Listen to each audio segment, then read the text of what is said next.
Hello children, आज शुरू करते हैं transportation. Yes, today we shall start transportation in our body. This is a very important part of life processes, right बच्चों। Transportation human beings में एक बहुत ही इंपॉर्टेंट एस्पेक्ट है, बिकॉज यू नो हम लोगों ने पीछे के लेक्चर्स में जब हम डाइजेशन पढ़ रहे थे या रेस्पिरेशन पढ़ रहे थे, हमने एक बहुत खास बात वहाँ पर डिस्कस की थी, that each and everything goes to ultimately the cells. यानी कि बॉडी की हर सेल तक, चाहे वो हमारा फूड हो, चाहे वो रेस्पिरेटरी गैस हो, पहुंचती ही है। तो वहां तक किसी भी चीज को पहुंचाने के लिए जो इंपॉर्टेंट है वो है ट्रांसपोर्टेशन।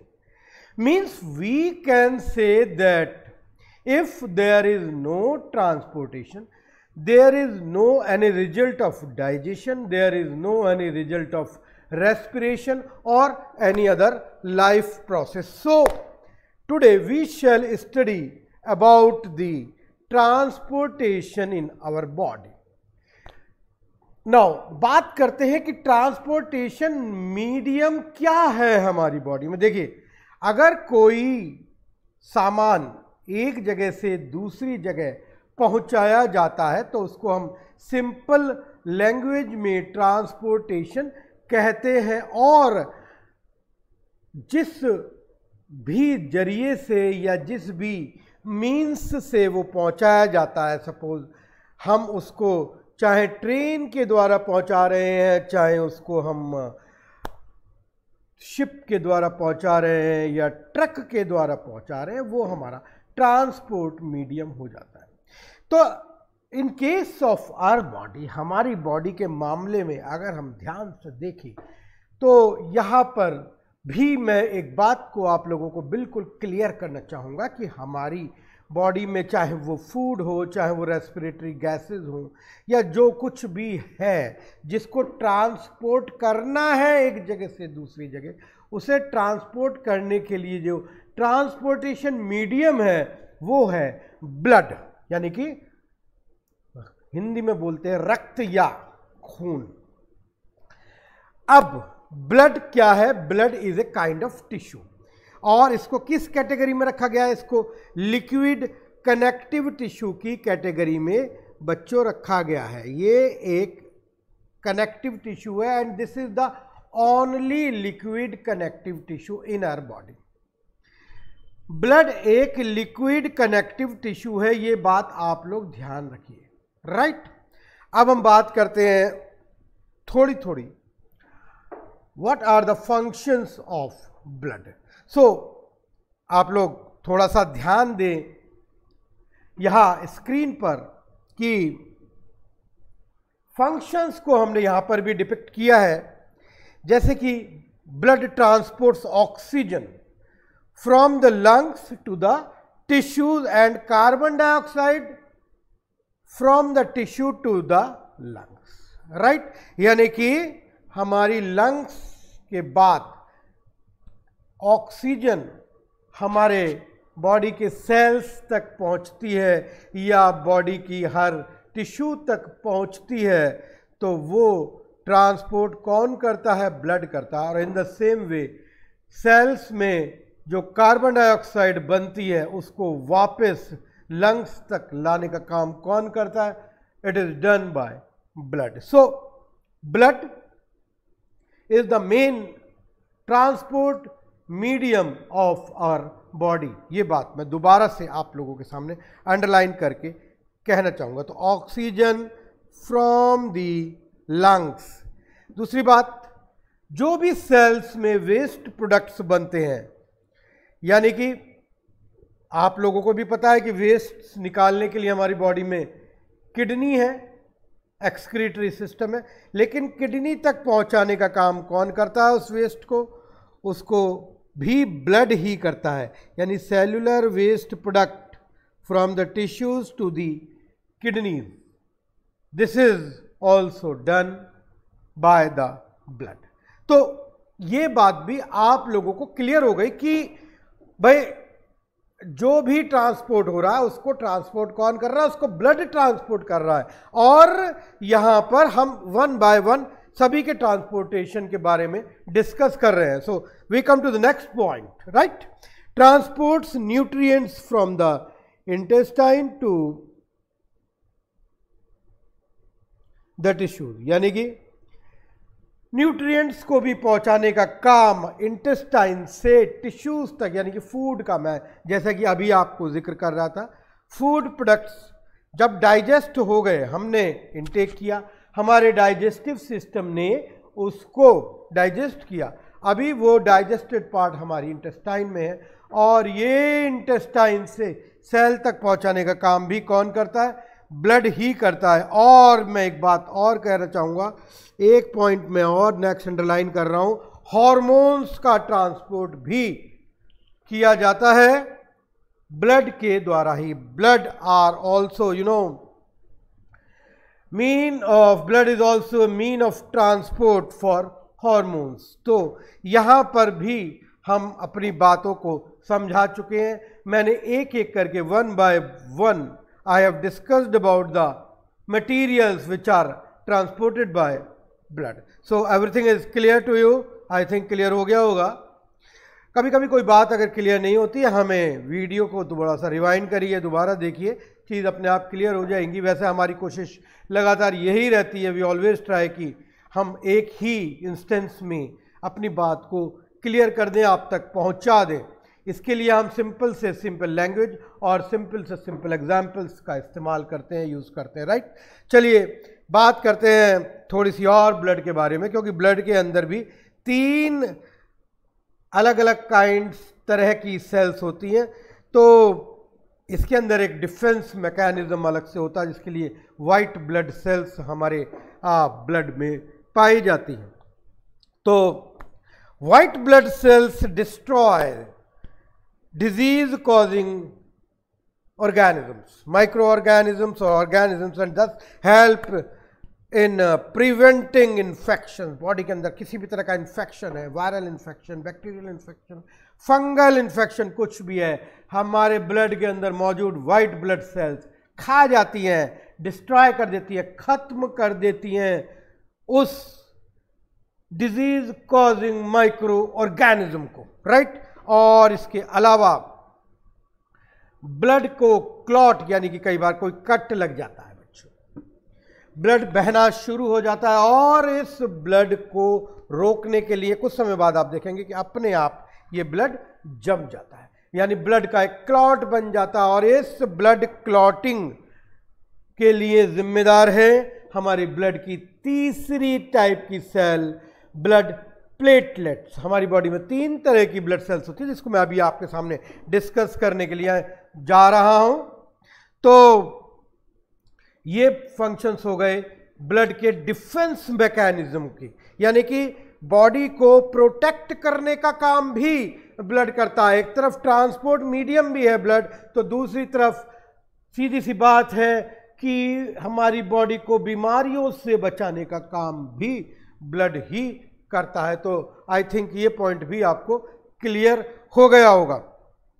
चलिए बात करते हैं आगे रेगुलेटरी फंक्शंस की ब्लड की। देखिए बच्चों, ब्लड के अंदर ब्लड और भी कुछ फंक्शंस परफॉर्म करता है, जैसे कि ब्लड बॉडी के अंदर वाटर के अमाउंट को बैलेंस करता है। शरीर के अंदर पानी की कमी हो जाती है, डिहाइड्रेशन कहलाता है, राइट। बॉडी के अंदर इतनी सारी सेल्स हैं, टिश्यूज़ हैं, सभी के अंदर वाटर पाया जाता है, और वाटर के इस अमाउंट को हम लोग जो कि डिस्कस कर रहे हैं, इसको बैलेंस करने का काम, जिसको हम ऑस्मो रेगुलेशन भी बोलते हैं, this is done by the blood.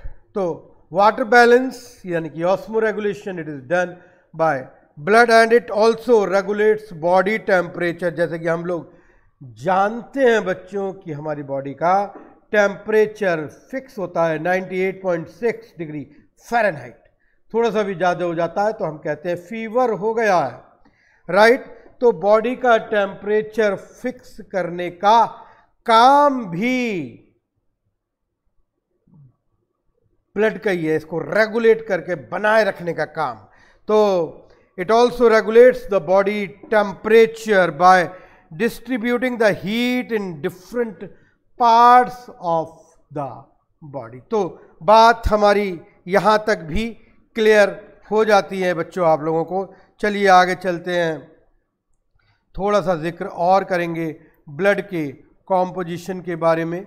यहाँ पर मैं आप लोगों को बताना चाहूँगा कि ब्लड को हम मोटे तौर पर स्टडी जब भी करते हैं तो ब्लड के अंदर दो पार्ट्स होते हैं, एक उसका लिक्विड पार्ट होता है और एक उसका सॉलिड पार्ट होता है, राइट। तो एक उसका लिक्विड पार्ट होता है और एक उसका सॉलिड पार्ट होता है, राइट। बात को आप लोग ध्यान दीजिएगा मेरी। जो ये लिक्विड पार्ट होता है इसको वी कॉल प्लाज्मा। बिल्कुल ये ध्यान रखना है आपको। ब्लड एक सॉल्यूशन की तरीके से है माय डियर स्टूडेंट्स। इसके अंदर एक लिक्विड है, उसके अंदर कुछ सॉलिड सब्सटेंसेस घुले मिले रहते हैं, राइट। बहुत ही सिंपल। जो इसका लिक्विड वाला पार्ट है इसको हम प्लाज्मा कहते हैं और it is a light yellow colored or straw colored liquid and it constitutes 50% of the total blood volume। Blood का जितना पार्ट है जिसको हम 100% पार्ट कहेंगे उसका 55% पार्ट ये प्लाज्मा ही बनाता है बच्चों। और इसका जो सॉलिड पार्ट है इसको हम बोलते हैं ब्लड सेल्स। ब्लड सेल्स इसको हम बोलते हैं ब्लड सेल्स। और ये ब्लड सेल्स तीन तरह की होती हैं बच्चों। एक पहली कैटेगरी कहलाती है रेड ब्लड सेल्स या रेड ब्लड कॉर्पस्कल्स आरबीसी। दूसरी कैटेगरी कहलाती है वाइट ब्लड कॉर्पस्कल्स यानी कि डब्ल्यूबीसी। और तीसरी कहलाती है ब्लड प्लेटलेट्स। प्लेटलेट्स जो खून को गाढ़ा रखता है, खून को जमाने का काम करता है, ठीक है। कई बार कॉमनली आप लोगों ने कहते सुना होगा अरे इनकी तो ब्लड में बीमार हो गए, डेंगू हो गया, ब्लड में प्लेटें कम हो गई। हम भी सोचते हैं ऐसी कौन सी प्लेटें ब्लड के अंदर पाई जा रही हैं भाई।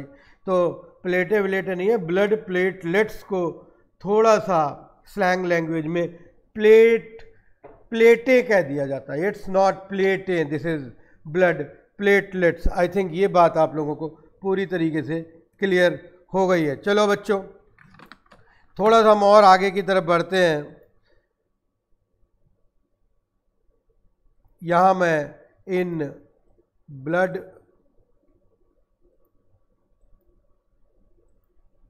सेल्स के बारे में थोड़ा सा आपको और जिक्र कर देता हूँ। थोड़ा सा और टॉपिक को मैं आपके सामने क्लियर कर देता हूँ कि ये जो ब्लड सेल्स हैं इनके बीच में क्या मेजर डिफरेंसेस हैं। देखिए रेड ब्लड सेल्स, हाँ इनका एक नाम और भी है जैसे कि स्क्रीन पे भी लिखा दिखाई दे रहा है। आरबीसी के अलावा हम इनको एरिथ्रोसाइट्स भी बोलते हैं। वाइट ब्लड सेल्स को ल्यूकोसाइट्स भी बोला जाता है और ब्लड प्लेटलेट्स को थ्रोम्बोसाइट्स भी कहा जाता है। तो आरबीसी की अगर हम एक बार स्टडी करते हैं माइक्रोस्कोप के अंदर तो हम देखते हैं कि ये जो सेल्स हैं ये सर्कुलर हैं, disc shaped and biconcave हैं। बाई कॉनकेव का मतलब हो गया ये कुछ इस तरीके की है, मैं आपके सामने बताना चाहूँगा। ये इस तरह की सेल्स है, यानी कि अगर हम सेल को ऐसे देखते हैं तो ये ऊपर से भी अंदर गड्ढे में दबी हुई है और नीचे से भी अंदर गड्ढे में दबी हुई है। जबकि जो वाइट ब्लड सेल्स WBC हैं वो इरेगुलर शेप में आती हैं, कलरलेस होती हैं। RBC से थोड़ी सी बड़ी होती हैं और लार्ज साइज्ड न्यूक्लियस इसके अंदर मौजूद होते हैं। जबकि RBC में किसी भी तरह के न्यूक्लियस नहीं पाए जाते। केवल एक एक्सेप्शनल केस है कैमल का जिसमें RBC के अंदर रेड ब्लड सेल्स में न्यूक्लियस मौजूद होते हैं। इसके अलावा RBC का फॉर्मेशन हमेशा, या जो हमारी बॉडी की लॉन्ग बोन्स होती हैं यानी हाथ और पैरों की जो हड्डियां हैं उनके अंदर एक कैविटी होती है और एक फ्लूइड भरा होता है, बोन मैरो बोलते हैं। उस बोन मैरो में RBC पैदा होते हैं। जबकि WBC जो है ये बोन मैरो के अलावा लिम्फ ग्लैंड्स में और स्प्लीन में पैदा होते हैं, जबकि प्लेटलेट्स का निर्माण भी बोन मैरो में ही होता है। तो बच्चों आई थिंक ये वाला पॉइंट भी आप लोगों को क्लियर हो गया है। चलिए आगे चलते हैं। आरबीसी का जो लाइफ स्पैन है 120 डेज का है, और आरबीसी बनी होती है आयरन कंटेनिंग एक पिगमेंट होता है, रेस्पिरेटरी पिगमेंट बोलते हैं, जिसकी वजह से ये रेड कलर की होती है। हीमोग्लोबिन इस पिगमेंट का नाम है, और इस हीमोग्लोबिन का जो मेजर फंक्शन है वो ऑक्सीजन का ट्रांसपोर्टेशन होता है। एक जगह से दूसरी जगह ऑक्सीजन को ट्रांसपोर्ट करता है हीमोग्लोबिन। जबकि अगर हम डब्ल्यूबीसी की बात करते हैं तो डब्ल्यूबीसी का जो फंक्शन है वो बॉडी को डिफेंस मैकेनिज्म प्रोवाइड करना है, यानी कि डब्ल्यूबीसी बॉडी की इम्यूनिटी बनाता है, जबकि ब्लड प्लेटलेट्स का काम, जैसे कि मैं ऑलरेडी आप लोगों को बता ही चुका हूं कि ब्लड प्लेटलेट्स का काम है ब्लड क्लॉटिंग, यानी कि खून को जमाना, खून का थक्का बनना, blood clotting. This is the function of blood platelets. तो I think this all the points are clear to you. Thank you very much. जल्दी मिलते हैं एक नेक्स्ट क्लास में एक नए टॉपिक के साथ। Thank you very much again.